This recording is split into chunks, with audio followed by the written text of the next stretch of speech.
Hello बच्चों, कैसे हो आप सभी लोग। आप सभी का स्वागत है मेरे चैनल एडुकेशन फ्रॉम बुक्स में।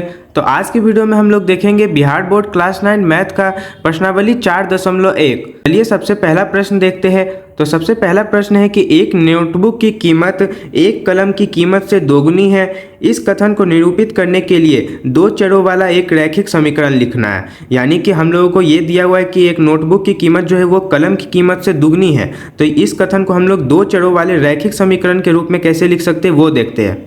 तो इस क्वेश्चन को बनाने के लिए हम लोग क्या करेंगे कि सबसे पहले लिखेंगे कि माना नोटबुक की कीमत, यानी नोटबुक का जो कीमत है वो हम लोगों को इसमें दिया हुआ नहीं है। तो हम लोग क्या करेंगे कि खुद से मान लेंगे कि नोटबुक की कीमत जो है वो कुछ है। अब वो कुछ नहीं है, अननाउन है। तो अननाउन क्वांटिटी के लिए हम लोग वेरिएबल का इस्तेमाल करते हैं, यानी कि चर का। तो इसे हम लोग मान लेते हैं कि ये ₹X है। अब उसके बाद फिर कलम की कीमत है। तो कलम की कीमत भी हम लोगों को नहीं दिया हुआ है, तो कलम की कीमत को भी हम लोग कोई वेरिएबल मान लेंगे। तो इसे हम लोग y मान लेते हैं। तो इस तरह से हम लोगों को दो चर मिल गया। अब दो चरों वाला रैखिक समीकरण बनाना है। तो इसमें हम लोगों को एक और बात दिया हुआ है कि नोटबुक की कीमत जो है वो कलम की कीमत से दुगनी है। यानी नोटबुक की कीमत क्या है, x है। तो ये जो है ये कलम की कीमत से दुगनी है, यानी कि जो दुगना होगा इसका यानी कि y का जो कि कलम की कीमत है इसके बराबर है। तो ये हम लोगों का एक समीकरण बन गया जिसमें दो चर है और इसलिए ये दो चरों वाला रैखिक समीकरण हो गया। अब इसी को हम लोग और सीधा करके इस तरह से लिख सकते हैं कि x और ये इधर से इधर आएगा तो -2y हो जाएगा और फिर उसके बाद बराबर में 0। तो ये हम लोगों का आंसर हो गया, यानी कि x - 2y बराबर 0। ये इस चीज़ का एक समीकरण हो गया, इसको दर्शाने का एक समीकरण हो गया। अब क्वेश्चन नंबर 2 में दिया हुआ है कि निम्नलिखित रैखिक समीकरणों को ax + by + c बराबर 0 के रूप में व्यक्त कीजिए और प्रत्येक स्थिति में a, b और c के मान बताइए। तो ये मैंने इंट्रोडक्शन वाले वीडियो में बताया था कि ये स्टैंडर्ड फॉर्म होता है, यानी कि दो चरों वाले रैखिक समीकरण जो है उसको लिखने का ये एक तरीका है। इस तरीका से ही हम लोग जो है किसी भी रैखिक समीकरण को लिखते हैं। और उसके बाद बोला है कि इस तरह से लिखने के बाद इसमें a का मान, b का मान और c का मान क्या है वो भी बताना है। तो चलिए इसको एक एक करके बनाना शुरू करते हैं। तो सबसे पहला दिया हुआ है कि 2x + 3y बराबर 9.3 और 5 है और 5 के ऊपर बार लगा हुआ है। बार का मतलब होता है कि आगे तक वैसा ही बढ़ते जाएगा, रिपीट होते जा रहा है। लेकिन हमको यहाँ इससे कोई मतलब है नहीं, हम लोगों को तो बस इस रूप में लिखना है जो कि क्या है कि ax + by + c बराबर 0। तो अब ध्यान से देखिए ax मतलब कि x वाला जो टर्म है उसको सबसे पहले लिखना है। तो ये रहा 2x, तो ये लिख दिए। फिर उसके बाद by यानी कि y वाला जो टर्म है उसे लिखना है, यानी कि जो है 3y।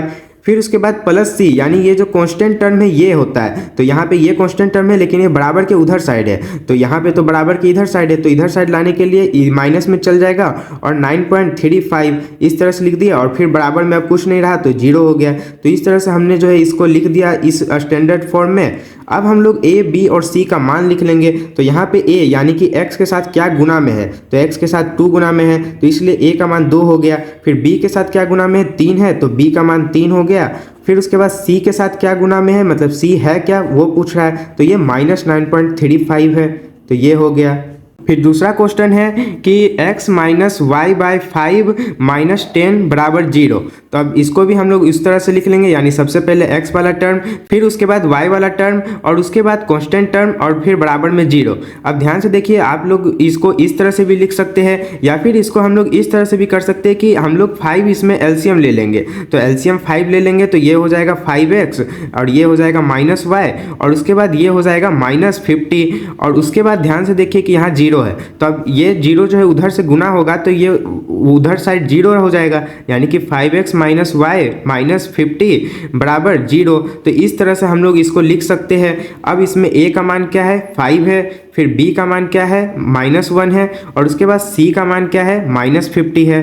तो और अगर इस तरीके से देखें इस रूप में, तो इस रूप में a का मान क्या है, 1 है, उसके बाद b का मान -1/5 है और c का मान क्या है, -10 है। तो ये दोनों में से कोई भी लिख सकते हैं, दोनों ही सही है।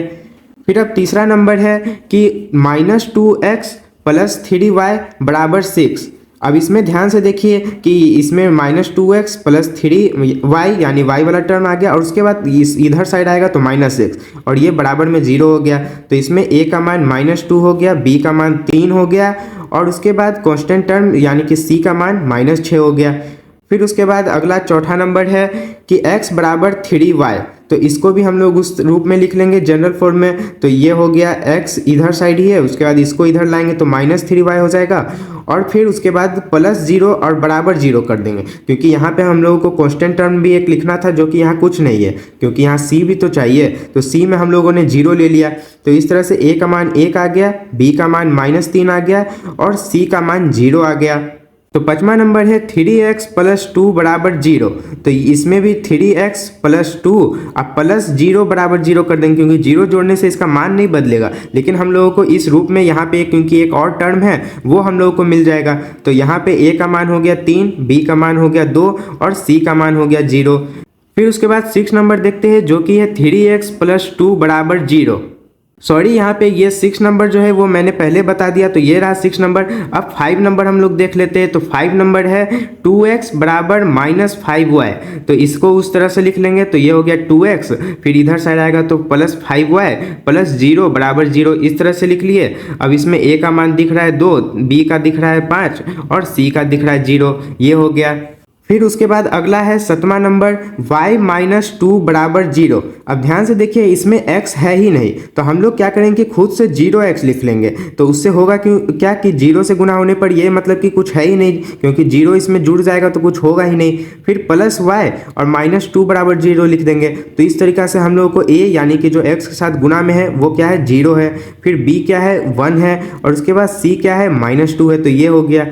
फिर उसके बाद इसका आखिरी क्वेश्चन 8वां नंबर है कि 5 बराबर 2x, तो इसमें भी एक ही चर दिया हुआ है, तो हम लोगों को लेकिन लिखना तो इस रूप में है, 2 चर वाला। तो हम लोग एक चर को खुद से इसमें लिख लेंगे, जो कि पहले तो हम लोग सबसे पहले 2x ही लिखते हैं, 2x लिख लिए। फिर उसके बाद +0y कर देंगे, और उसके बाद ये 5 इधर साइड आएगा तो -5 हो जाएगा, तो इधर कुछ नहीं रहेगा तो 0 हो जाएगा।